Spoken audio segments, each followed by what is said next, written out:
उसमें से आप लोगों को क्या क्या पढ़ना है, can, may, might, shall, will, must, ought to etcetera, वो सारे टॉपिक्स हैं। तो कैन का प्रयोग कहाँ होता है, मे का प्रयोग कहाँ होता है, माइट का प्रयोग कहाँ होता है। तो ये तीन चीज जो है, कैन, मे, माइट, ये तीनों का एक सिस्टम है, तीनों का एक सिस्टम है। और शुड, मस्ट और आउट टू जो है, ये तीनों जो है इसका एक अलग सिस्टम है, ठीक है। उसी तरह विल और शैल का अलग सिस्टम है, यूज्ड एक अलग सिस्टम में आता है। इसके जो प्रयोग है उसका कुछ एक ट्रिक्स है, कुछ एक अलग से ट्रिक्स जो है वो क्या है।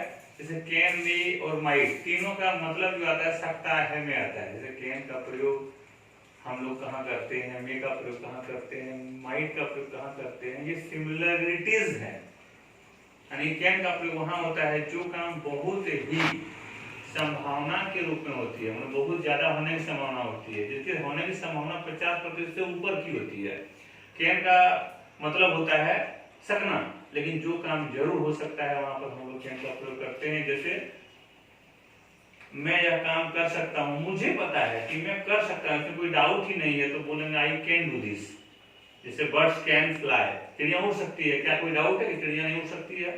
चिड़िया तो उड़ती है, इसलिए कोई डाउट नहीं है। डॉग्स कैन बार्क, कुत्ते भौंक सकते हैं, कोई डाउट नहीं है, उसका काम ही भौंकने का है, तो कोई संभावना इसमें ऐसा नहीं आ रहा नहीं होगा, हो ही सकता है ना। तो इसमें हम लोग कैन का प्रयोग करते हैं। और जो काम बिल्कुल नहीं हो सकता है उसमें हम लोग कैन नॉट का प्रयोग करते हैं। जैसे मैन कैन नॉट फ्लाई, मनुष्य उड़ नहीं सकता है, उड़ सकता है मनुष्य? No sir. Birds can not bark, चिड़िया भौंक नहीं सकती है, ये भी सच है।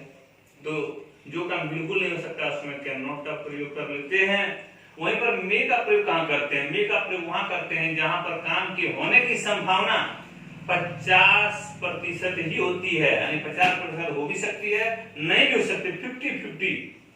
जैसे मान लीजिए क्लास में शुरू हो गई और क्लास शुरू होने के 30 मिनट के बाद भी कोई स्टूडेंट नहीं आया है, लेकिन उसका आदत है देर से आने का, आ ही जाता है, रुकता नहीं है, लेकिन अब नहीं कर सकते क्योंकि 30 मिनट के बाद 32 मिनट हो गया क्लास शुरू होने में, अब वो क्या आएगा, लेकिन कोई ठिकाना नहीं, आ भी सकता है। यानी जब संभावना होने और न होने दोनों का जब आ जाए तो वहां पर हम लोग मे का प्रयोग करेंगे और बोलेंगे ही मे कम नाउ, अब वो आ सकता है, नहीं भी आ सकता है, पूर्ण संभावना नहीं है,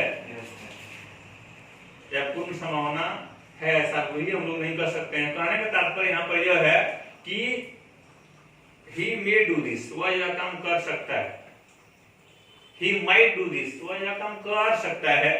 तो हम अब क्या बोले, he may do this, मतलब वह यह काम कर सकता है, कर भी सकता है, नहीं कर सकता है। he might do this जब बोल दिए, वह यह काम कर सकता है, यानी होने की संभावना बिल्कुल कम है। तो can, may, might, he can do this, मतलब वह यह कर सकता है, he may come, मतलब वह यह कर सकता है, कर भी सकता नहीं भी, और he might do this मतलब वह यह काम कर सकता है, संभावना बिल्कुल कम है। यानी संभावना जब अधिक करना है बोलेंगे he can do this, संभावना जब 50% का बदलाना हो भी सकता है, नहीं भी तो he may do this, और संभावना जब बहुत कम का बदलाना हो तो he might do this। Clear है? Have you any problem? तो ये आपका रहा कैन, मे और माइट का। जैसे मान लीजिए I can speak in English, मैं अंग्रेजी में बात कर सकता हूँ, तो यहाँ पर मुझे पता है मैं अंग्रेजी में बात कर सकता हूँ, मुझे पता है मैं कर सकता हूँ, I can do this। अब एक व्यक्ति कभी पढ़ा लिखा नहीं है और कोई बोलता है वो अंग्रेजी बोल सकता है, तो हम बोलेंगे he can not speak in English, वो अंग्रेजी में बात नहीं कर सकता। अंग्रेजी में बात क्या करते, हिंदी नहीं आता है, ना बोलने आता ठीक से, कभी क्लास ही नहीं गया, ना कभी एजुकेशन पढ़ा, ना कभी सोसाइटी में रहा है। तो जो काम नहीं हो सकता है it can not be possible, यह संभव नहीं हो सकता है, और जो काम जरूर हो सकता है इट कैन बी पॉसिबल। तो कैन, मे, माइट, ये तीन जो टॉपिक आपके सामने है इस तरह से है। इसको अगला क्लास में फिर से आपको एग्जांपल के साथ आपको समझाएंगे। क्लियर है? अगला जो प्रोसेस है शुड और मस्ट का, और आउट उसके साथ अलग आता है थोड़ा सा। तो शुड और मस्ट में क्या डिफरेंसेस हैं? शुड का मतलब जो काम करना चाहिए, सलाह का भाग जब व्यक्त करना हो, सलाह का जब भाव व्यक्त करना हो तो हम लोग शुड का प्रयोग करते हैं, यू शुड डू दिस, आपको यह काम करना चाहिए, मैंने आपको सलाह दे दिया, करना है तो करिए, नहीं तो मत करिए, कोई दिक्कत नहीं है। Be steady in your seat.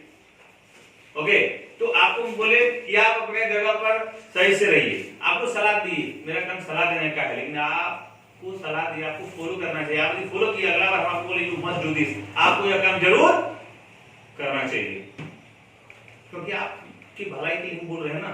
जब आपका अपना हो, आपकी बात को फॉलो करता है, बोलिए यू मस्ट डू दिस, आपको जरूर करना चाहिए। We must follow the rules of traffic, we must follow the rules of discipline, we must care our parents, we must follow the elders, we must respect our teachers। जो काम हमें जरूर करना चाहिए वहां पर हम लोग मस्ट का प्रयोग करेंगे, और जो काम बिल्कुल नहीं करना चाहिए वहां मस्ट नॉट का प्रयोग करेंगे। जैसे we must not vex the poor, हम लोगों को गरीब को नहीं सताना चाहिए, परेशान नहीं करना चाहिए, तंग नहीं करना चाहिए। और आउट टू का प्रयोग वहां करते हैं जहां भर वन के पहले रिजिड सेंटेंस में भर वन के पहले टू लगा रहे, वहां पर आउट का प्रयोग करते हैं। लेकिन आउट टू का प्रयोग वहां करते हैं जहां कर्तव्य का भागत करना हो। अगला जो क्लास होगा आपका, वो रिटर्न क्लास में आपको हम बोर्ड से बताएंगे और समझाएंगे। आज सिर्फ आपको एक्सप्लेनेशन बता रहे थे। तो शुड का मतलब चाहिए होता है सलाह के लिए, मस्ट का मतलब जोरदार सलाह के लिए, और आउट टू तो मतलब हमारा जो कर्तव्य है उसको हम एक्सप्रेशन में डालते हैं। और यूज टू का प्रयोग वहां होता है जो काम हम लोग किया करते थे, वर्तमान से इसका कोई संबंध नहीं है। हम लोग बचपन में स्कूल में पढ़ा करते थे, अभी तो कॉलेज में आ गए। तो we use to study in school, हम लोग स्कूल में पढ़ा करते थे, अभी नहीं पढ़ते हैं। We use to play in the village, हम लोग गांव में खेला करते थे, गांव में नहीं करते, शहर में रह रहे हैं। जो काम किया करते थे वैसा एक्सप्रेशन को वर्तमान में दिखाना हो या बतलाना हो, ऐसा एक्सप्रेशन के लिए यूज टू का प्रयोग करते हैं। क्लियर है, समझ में आई बात? तो यूज टू का प्रयोग कहां करते हैं? जो काम हम लोग पहले करते थे, भूतकाल के काम को वर्तमान में भी बतलाना है, खाली ऐसा करना है जब हो, ऐसा भाव जब दिखाना हो तो हम लोग यूज टू का प्रयोग करते हैं। तो क्या का प्रयोग जो काम जरूर हो सकता है, यानी 50% से होने की संभावना अधिक हो, यानी 60, 70, 80, 90, 100 तक, और मेका जिसका संभावना 50-50 हो, 50-50 हो, और माइट का संभावना या 50 से कम हो, 30-40, 10 का हो या 20 का हो, यानी 50 से कम हो। शुड का मतलब चाहिए, आपको करना चाहिए। मस्ट का मतलब जरूर करना चाहिए। मस्ट नॉट मतलब बिल्कुल नहीं करना चाहिए। और आपका कोई मतलब अजनबी दोस्त मिल गया या अजनबी मिल गया, दोस्त मिल गया, मतलब कोई और भी मिल गया और आपको बोला कि मुझे ये काम करना चाहिए, आप उसके बारे में भला सोचते हैं, बोलिए आपको लगा कि नहीं जरूर कर लेना चाहिए, इसको बोलिए यू शुड डू दिस, सही लगता नहीं आपको नहीं करना चाहिए, बोलिए you should not do this, आपको नहीं करना चाहिए। उसके बाद उसकी मर्जी, जो वो करेगा उसका मर्जी है, उसका मतलब आपको सलाह मांगा, आपने सलाह दिया उसको, ठीक है। तो इसके बाद अगला चैप्टर जो हम लोग रिटर्न क्लास से बनाएंगे उसको हम आगे आपको देंगे, ठीक है। आगे थैंक्स।